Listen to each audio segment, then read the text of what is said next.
तो कैसे हैं आप लोग। मैं देवराज चौहान आप सभी का स्वागत करता हूं अपने YouTube channel Devraj chemistry classes पर। तो बच्चों ये जो वीडियो है कक्षा 12 के चैप्टर नंबर कौन सी है, 3rd की है। ठीक है, इस वीडियो में हम जो हमारा प्रथम कोटि के अभिक्रिया है, फर्स्ट ऑर्डर ऑफ रिएक्शन है, उसके रेट कांस्टेंट के फॉर्मूले के बारे में बात करेंगे। थोड़ी तबीयत का इशू चल रहा था, इस वजह से वीडियो नहीं आ पा रही थी।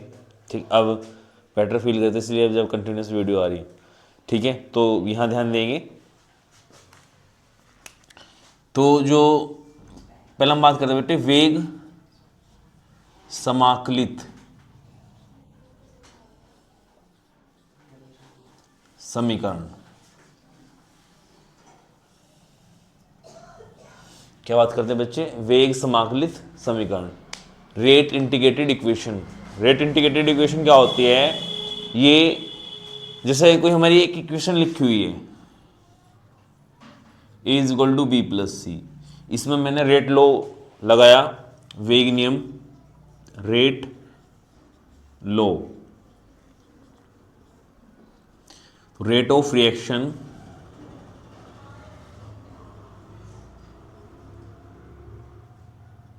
बराबर रिएक्टेंट ही कंसंट्रेशन के। ठीक है, तो minus D A upon D T बराबर के एक एक्टिव मास।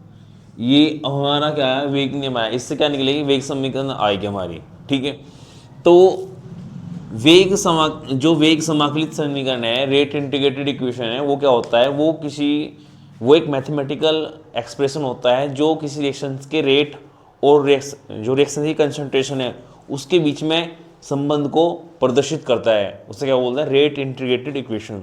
तो इसके बाद हम क्या करेंगे बच्चों, फर्स्ट ऑर्डर रिएक्शन के लिए जो हमारा रेट कांस्टेंट का फॉर्मूला है वो उसका यूनिट्स, ठीक है, उस पर जो न्यूमेरिकल्स हैं हमारे उसके बारे में बात करेंगे। ठीक है, जैसे कि आपको बच्चों स्क्रीन पे लिख रहा है, प्रथम कोटि अभिक्रिया के लिए वेग स्थिरांक का फॉर्मूला है। ठीक है, फर्स्ट ऑर्डर रिएक्शन के लिए क्या है बच्चे, रेट कांस्टेंट का फॉर्मूला है k equal to 3.03 upon t log a0 upon a0 minus x. यहाँ पे क्या है बच्चों, 10 बेस है। ठीक है, ये क्या है बच्चों, 10 बेस।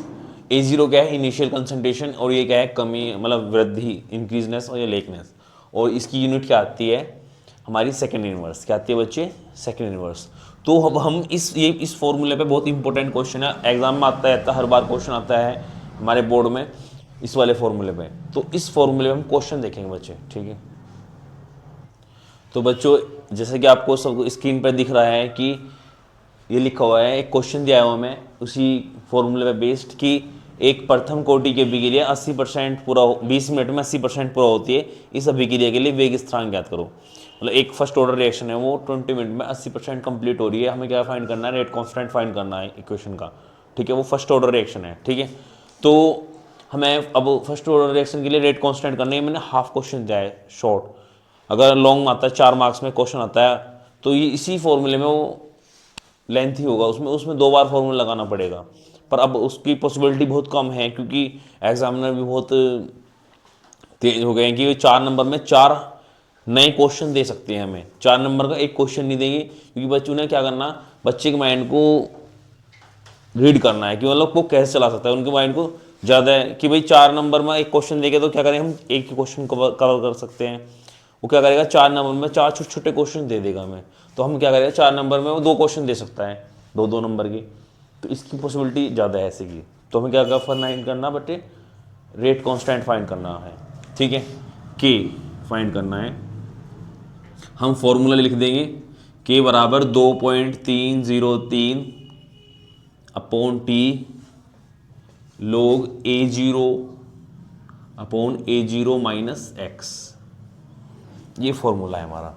ठीक है, a0 कितने भाई, स्टार्टिंग में हमारी रिएक्शन होगी बच्चे, वो क्या होगी, 100% होगी, उसमें से 80% क्या हो रही है, कंज्यूम कंप्लीट हो रही है। तो a0 कितना होगा 100, और x कितना होगा हमारा 80, और t कितना है बच्चे हमारा 20 मिनट। ठीक है, तो इसमें सारी वैल्यूज पुट कर देंगे, 20 log 100 100 माइनस 80, तो के 2.303 अपॉन 20 लोग 100 अपॉन 20।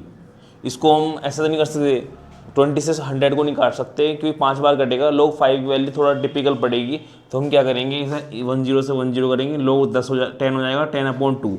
हमें लोग 10 की वैल्यू पता होती है 1, और 2 की भी पता होती है 0.330 ठीक है। तो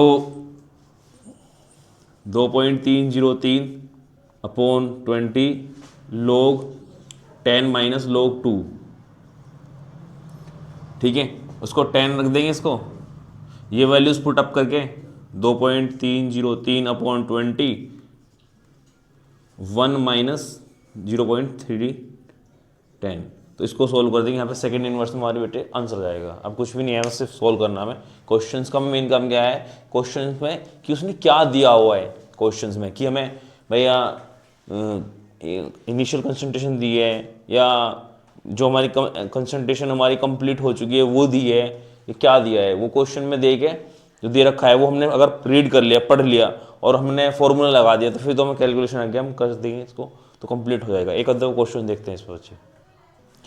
तो बच्चों जैसे कि आपको स्क्रीन पे क्वेश्चन दिख रहा है कि सिद्ध करो एक प्रथम कोटि की विक्रिया को 3/4 पूरा होने में लगा समय अर्धायुकाल का दुगना होता है। हमें प्रूव करना है कि एक फर्स्ट ऑर्डर की रिएक्शन है वो 3/4 कंप्लीट हो रही है, उसका 3 मतलब 3/4 भाग पार्ट कंप्लीट हो रहा है, उसमें जो टाइम रिक्वायर आ रहा है वो जो हमारा हाफ लाइफ पीरियड होता है अर्धायुकाल। अभी हमने हमारा फर्स्ट टाइम टॉपिक आया अर्धायुकाल। तो अर्धायुकाल क्या होता है बच्चे, वो टाइम जिसमें रिएक्शन की कंसंट्रेशन अपनी इनिशियल कंसंट्रेशन की हाफ हो जाती है, उसको क्या बोलते हैं, हाफ लाइफ पीरियड। क्या बोलते हैं बच्चे, हाफ लाइफ पीरियड। उसको हम T/2 से रिप्रेजेंट करते हैं।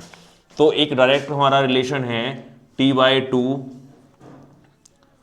बराबर 0.6932 अपॉन के।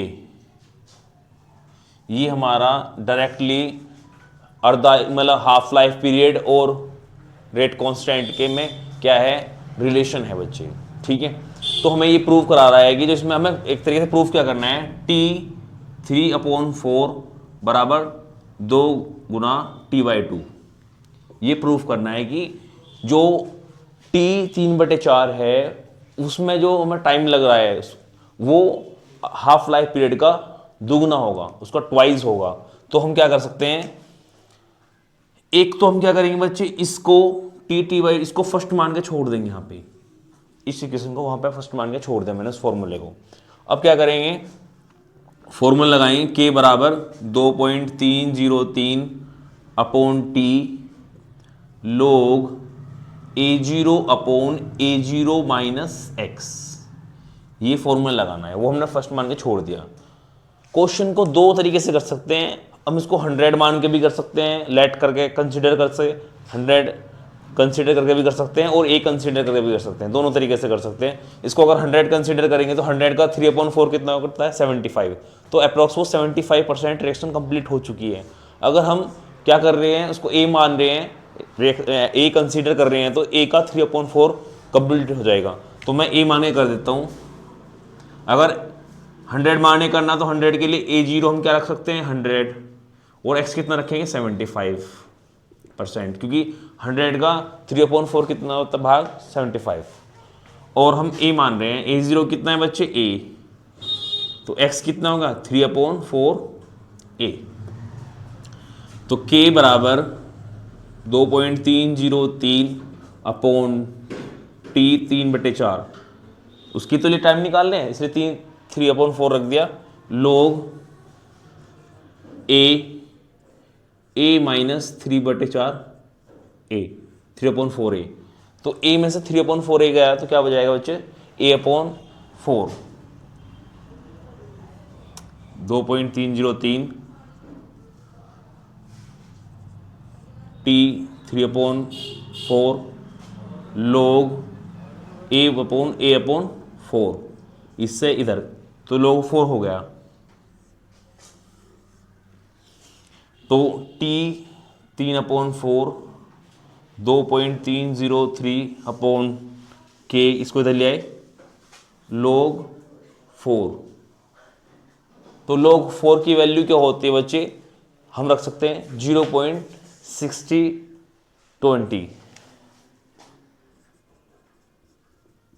2.303 अपॉन के 0.6020, इसको फर्स्ट मान के इसको सेकंड मान के छोड़ देंगे, फर्स्ट ये सेकंड ये, फर्स्ट को इक्वेशन फर्स्ट को सेकंड से डिवाइड करेंगे तो क्या आएगा हमारा, डिवाइड करके आ जाएगा बच्चे t 3/4, इससे तो ये कैंसिल हो जाएगा, इससे मल्टीप्लाई करेंगे तो ये इससे 2 बार कटेगा ये, तो 2 गुना t/2, इस कैलकुलेशन करके देख सकते हैं। ठीक है, तो ये हमारा क्या आएगा, इससे प्रूफ हो गया। तो बच्चे कई बार आया हुआ क्वेश्चन है, ऐसे क्वेश्चंस बहुत और भी सारे हैं इस फॉर्मूले पे बेस, तो कर सकते हैं। नेक्स्ट टॉपिक क्या है बच्चे हमारा, कोलिजन थ्योरी। तो बच्चों जैसे कि क्या लिखा हुआ है, संघर्ष सिद्धांत मतलब कोलिजन थ्योरी, इसको क्या बोलते हैं बच्चे, कोलिजन थ्योरी। कोलिजन थ्योरी क्या है, हमारी कोलिजन थ्योरी ये है कि जो हमारे रिएक्टेंट्स है, रिएक्टेंट के मॉलिक्यूल्स आपस में कोलाइज करते हैं, कोलाइज करने में क्या बनाते हैं, प्रोडक्ट, एक दूसरे को टकराएंगे, कोलिजन करेंगे तो उससे क्या बनेगा, प्रोडक्ट बनेगा। अब इसकी ड्रॉबैक क्या आएगी, सारे सपोज करो 100 रिएक्टेंट्स हमारे मौजूद हो रहे हैं, तो 100 के 100 एक दूसरे को कोलाइड करेंगे तो 100 के 100 प्रोडक्ट नहीं बनाएंगे, उनमें से कुछ प्रोडक्ट बनाएंगे, कुछ प्रोडक्ट नहीं बनाएंगे। जो प्रोडक्ट बनाएंगे उन्हें बोलेंगे इफेक्टिव कोलिजन्स, क्या बोलते हैं, इफेक्टिव कोलिजन्स। जो प्रोडक्ट नहीं बनाने के उन्हें क्या बोलेंगे, अनइफेक्टिव कोलिजन्स। तो नंबर ऑफ टोटल जो कोलिजन्स होते हैं उसमें इफेक्टिव कोलिजन्स कम होता है और अनइफेक्टिव कोलिजन ज्यादा होता है, इसकी ड्रॉबैक यही होती है।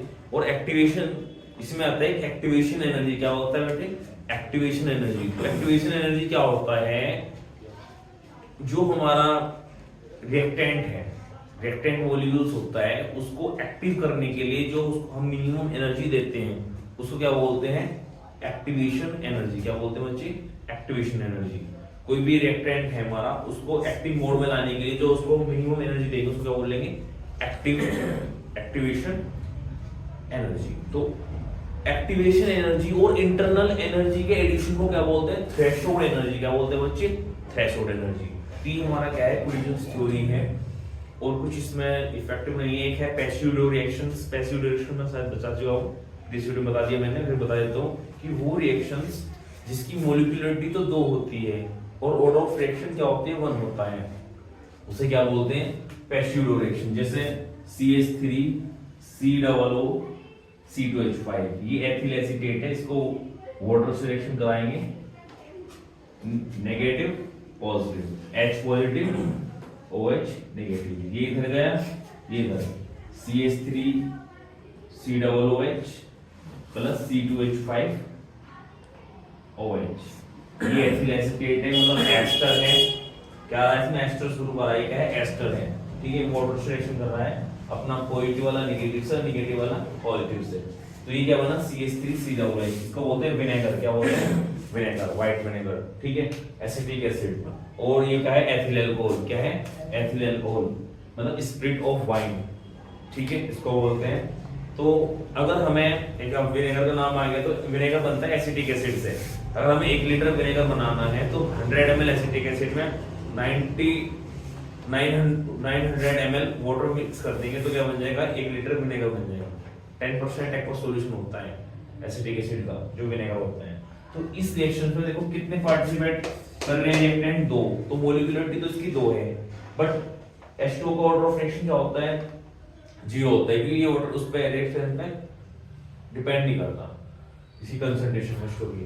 तो इसकी सामने क्या लिखा हुआ, 1, तो ऑर्डर ऑफ रिएक्शन कितना बचे इसका, 1, क्योंकि हम ऑर्डर ऑफ एकदम डायरेक्ट लिखा देते हैं, कितने मॉलिक्यूल्स यहाँ पे 1, तो इसकी कितना होगा, 1। अगर 2 होता तो 2 रहती, तो ऑर्डर ऑफ रिएक्शन तो इसका बचे 1 हो गया। और कितने इसमें रिएक्टेंट पार्टिसिपेट कर रहे हैं हमारे, 2, तो आणविकता मतलब मोलिकुलरिटी कितनी होगी, 2। तो इसे ऐसी रिएक्शन को क्या बोलेंगे हम, पैसिव रिएक्शन। क्या बोलेंगे बच्चे, पैसिव रिएक्शन। इसका लगभग खत्म हो, कंप्लीट हो गया हमारे चैप्टर्स। ठीक है, फिजिकल केमिस्ट्री के तीनों चैप्टर्स कंप्लीट हो चुके हैं। इन तीनों चैप्टर के अलावा न्यूमेरिकल 12th क्लास में नहीं होगा, थ्योरी जरूर चलेगा, कॉन्सेप्ट क्वेश्चंस रहेंगे। 2 अगले चैप्टर के इसके हैं, इनऑर्गेनिक केमिस्ट्री के हैं, डीएफ ब्लॉक एलिमेंट्स और कोऑर्डिनेशन केमिस्ट्री, उसके बाद ऑर्गेनिक केमिस्ट्री होगी। ठीक है, अगर वीडियो आपको अच्छा लगे तो लाइक करें, शेयर करें, कमेंट करें। धन्यवाद।